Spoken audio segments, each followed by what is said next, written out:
While some officers in the Jersey City Police Department work hard to keep the city streets safe, JCPD Captain Leonidas Lou Karras, who serves as a trustee for the Jersey City Police Superior Officers Association, may not be one of them.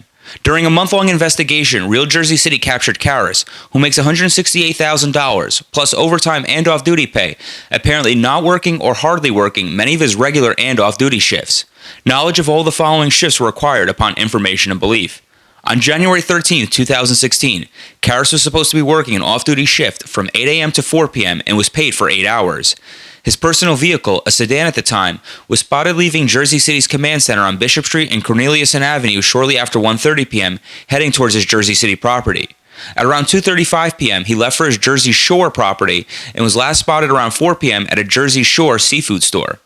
On the night of January 18, 2016, into the morning of January 19, 2016, Karras was supposedly working the midnight tour from 10 p.m. to 6 a.m. His sedan was spotted at his Jersey Shore property around 10:30 p.m. and captured leaving for Jersey City around 1 a.m. at excessive speeds.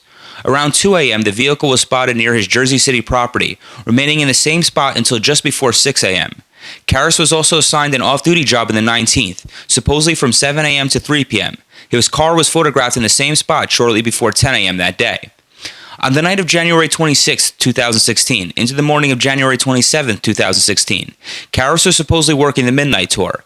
At 11:40 p.m., Karras was spotted with an unmarked JCPD Dodge Durango helping to start a neighbor's car in Jersey City.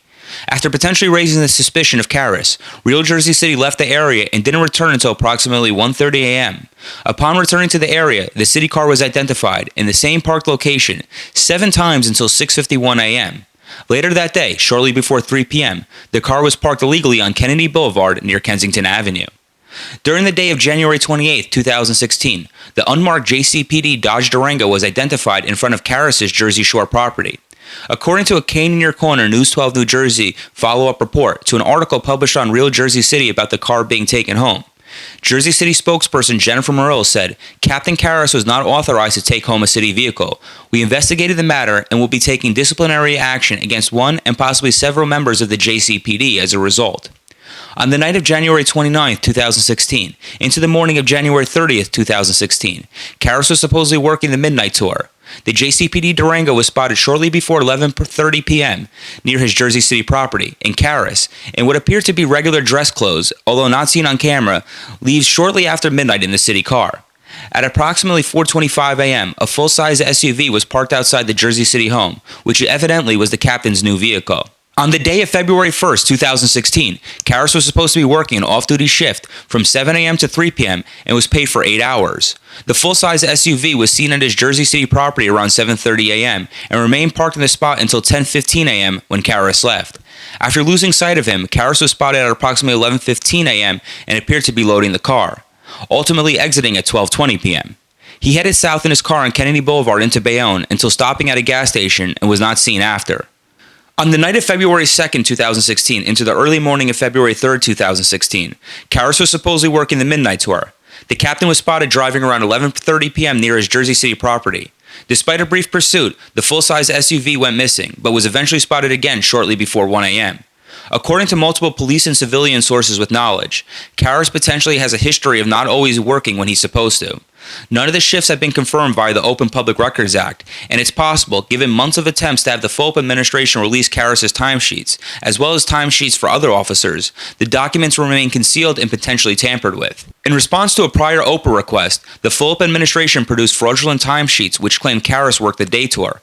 Eventually, real timesheets were produced that showed he worked the midnight tour. According to sources, Public Safety Director James Shea is having the documents withheld because it may hurt the indictment of other officers which the FOP administration is allegedly pursuing with the Hudson County Prosecutor's Office, some of whom were previously mentioned in a Cane in Your Corner report. In addition, some of the officers facing a potential indictment have pending litigation against the FOP administration. Real Jersey City previously captured JCPD Lieutenant Terrence Crowley going absent for approximately 25% of the time during all of his off-duty shifts in January 2016, initiating a likely sham investigation by the JCPD's Internal Affairs Unit, led by an officer whose timesheets are currently being concealed by the FOP administration.